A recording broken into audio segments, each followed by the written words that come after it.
Senator Roberts. Thank you. In the break, opposition leader Peter Dutton joined Prime Minister Anthony Albanese to support a uniparty age ban of 16 on social media.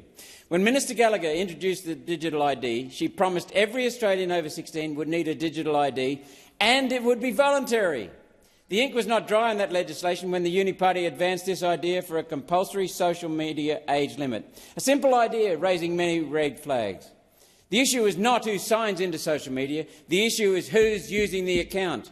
This requires the device camera to always be on, to check the user's image against their digital ID, to prevent, for instance, someone younger siblings taking over the session.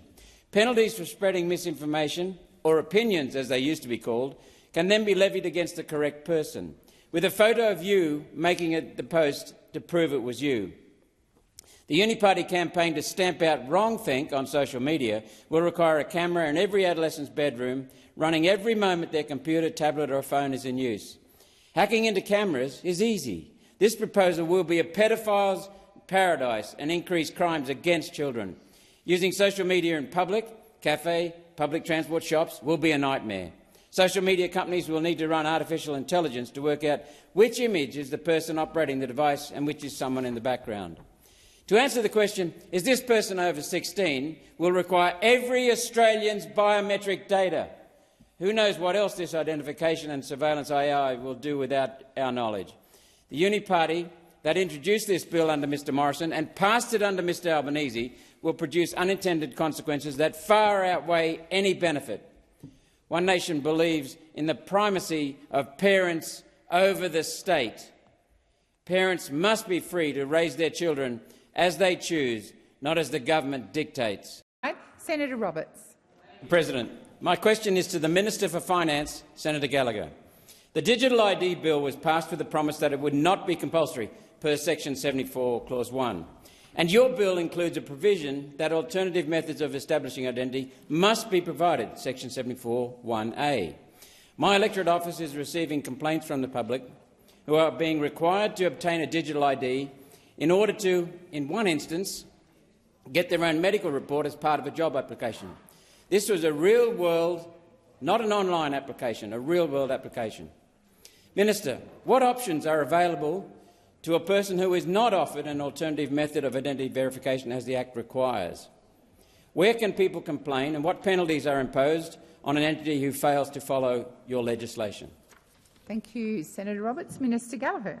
Thank you, President. I thank Senator Roberts for the question. Well, as you know, Senator Roberts, the Digital ID legislation has not come into effect yet. It doesn't come into effect until the 1st of December this year. But the system, essentially we've legislated the existing system, which was unregulated. That's what we've done with that legislation. There is a requirement in the legislation to continue to provide alternate opportunities or ways for people to engage with government for their personal use. Businesses, of course, already engaging with the tax office do use the MyGov ID system, but for your personal use, the law is very clear that there must be alternate ways provided for the community to engage with government. That has been made very clear across government. And I would say if you want to forward me that constituent, I would be even if it's de-identified, I'd be very happy to look at it. But we have been very clear. It is a voluntary system, it is a safe system, it is a secure system, and it's simply a means of verifying yourself in a way that gives you control of your own documentation. So instead of having all your ID photocopied or emailed around the place, that you would be the one verifying your identity and you're able to hold those documents to yourself. It's actually a much safer way of engaging with government than it is through paper-based systems, and I'm very hopeful that more people will take it up once the legislation is in place and the regulator is in place. Of course, once that legislation is enacted, there will be a regulator. The ACCC will perform that role, and so there would be the ability there to make complaints and have those complaints investigated. Thank you, Minister. Senator Roberts, first supplementary. Thank you, President. Thank you, Minister. The entity responsible was the Queensland State Government. will you either now instruct the Queensland Labor government to follow the legislation and ensure an alternative option is allowed, or will you do so after the legislation is enacted?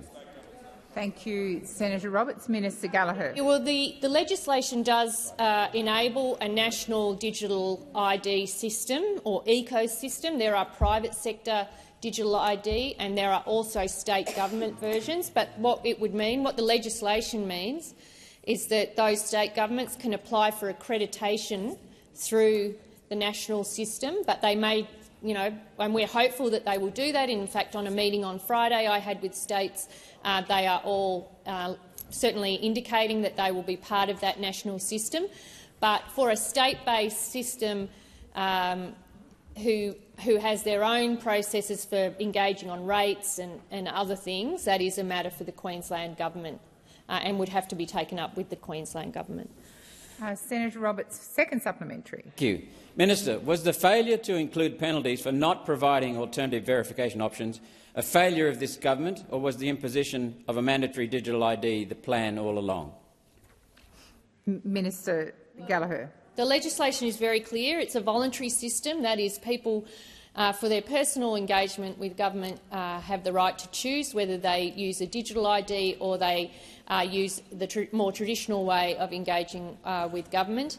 In terms of penalties, we will be having, and the legislation does set up, the ACCC as the regulator of the system, and that would be the way that complaints and other issues would be assessed. So there is a system in place. I don't have the legislation right in front of me, but we were very clear that putting this in legislation, putting the digital ID ecosystem in legislation, is actually about ensuring that it is safe and that consumers' needs are fundamental, are front and centre and are protected through a regulated system. At the moment, I have a digital ID, but it doesn't exist under a regulated system. So the legislation, all that it did was take a lot of what's happening now outside of a regulated system and regulate it. Thank you, Minister. Senator. Thank you. I move to take note of the answers to the digital ID question. The Digital ID bill was presented to the Senate and to the Australian public as a convenient way to establish identity and would not be compulsory. It's taken precisely 2 weeks to discover that's a lie. Already federal and state government departments are demanding digital IDs be created for the most mundane tasks.